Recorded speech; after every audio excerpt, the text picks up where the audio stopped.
If you're listening to this, make sure your doors are locked, because what happened to me started with a knock.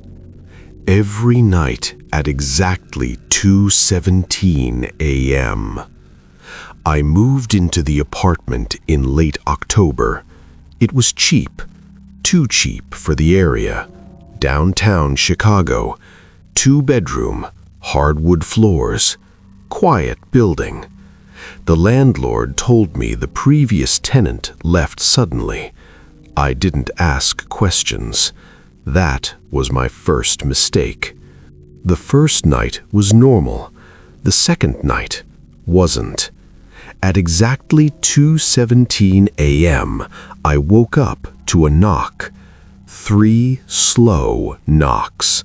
Not loud, not aggressive, just deliberate. I froze. I checked my phone. 2:17 a.m. I assumed it was a neighbor, maybe someone drunk. I didn't answer.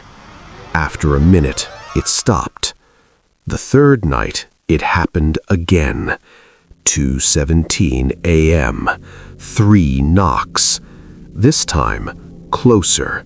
Not from the front door, from my bedroom door, which was impossible because I live alone and I always lock the front door. Always. I grabbed my phone and turned on the flashlight. My bedroom door was closed. The knocking stopped. I waited. Silence. I convinced myself it was the pipes. Old buildings make noises. That's what I told myself. The fourth night, 2:17 a.m. 3 knocks. Louder. I slowly sat up in bed, and that's when I heard it. Breathing on the other side of my bedroom door. Slow, wet, uneven breathing, like someone had been standing there for a long time, waiting. My hands were shaking as I opened my security camera app. I had installed a small camera in the living room facing the hallway. The screen loaded. For a second, nothing. Then the image adjusted, and I saw her, standing in the hallway outside my bedroom door. She was tall, too tall, her head nearly touching the ceiling. Her hair covered her face completely, and her arms were bent backwards, not like a normal person, bent the wrong way. She wasn't moving, just standing there, breathing, at 2:17 a.m. The knocking started again, but on the camera, her hands weren't moving. She wasn't touching the door, but the door was shaking. I couldn't breathe. I couldn't scream. Then she slowly tilted her head as if she knew I was watching. The camera glitched. Static filled the screen, and then my phone went black. Battery dead. It had been at 63%. The knocking stopped. Silence again. I didn't sleep for the rest of the night. When the sun finally came up, I opened the bedroom door. The hallway was empty, but on the door, there were 3 long scratch marks, deep, like something had dragged its fingers down the wood. I moved out that same day. I didn't tell the landlord why. He didn't seem surprised. As I was loading my last box into my car, an old woman from the building next door approached me. She asked what apartment I had lived in. I told her. Her face went pale. She said, "Oh, you were in her unit." I asked who. She looked at the building and whispered, "The woman who used to knock." Apparently, 5 years ago, a woman in that apartment had a mental breakdown. Neighbors said she would knock on her own bedroom door every night at 2:17 a.m., claiming something was inside. One night, the knocking stopped. Police found her body in the hallway, arms twisted, fingers broken, as if she had been trying to claw something open from the outside. I don't live there anymore, but sometimes, at exactly 2:17 a.m., my phone lights up. Security camera notification from a camera I don't own anymore. When I open it, the screen is black, except for one thing: 3 slow knocks and breathing right next to the microphone. If you ever hear knocking at 2:17 a.m., don't open the door, because maybe she's not trying to get in. Maybe she's trying to warn you that something else already did. If you're home alone right now, pause this story and look behind you. Just once. I'll wait. This happened last winter.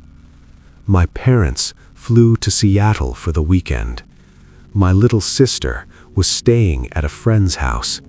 For the first time ever, I had the entire house to myself.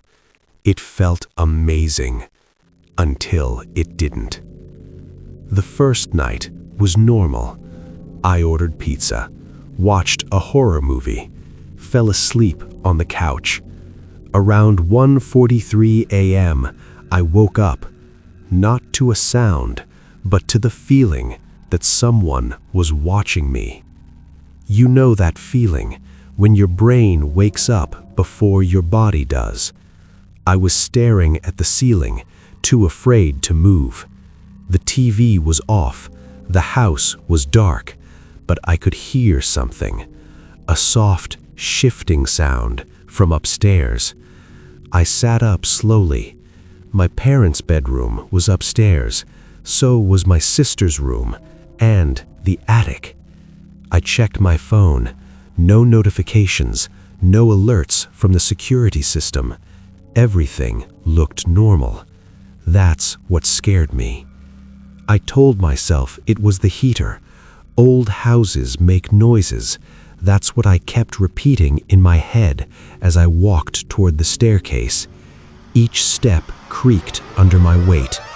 Halfway up the stairs, I heard it again, a slow drag, like something heavy being pulled across the floor right above me.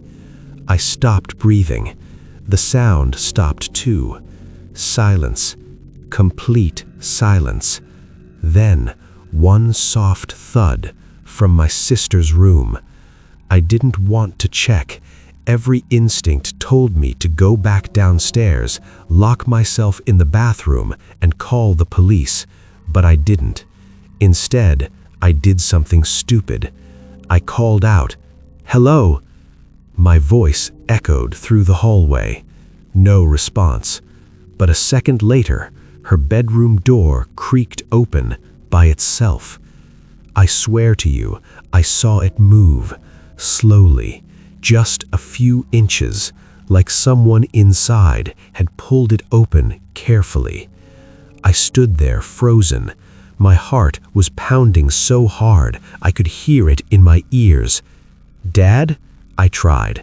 Nothing. I stepped into the hallway. The air felt colder upstairs, thicker, like the house was holding its breath. I reached my sister's door and pushed it open.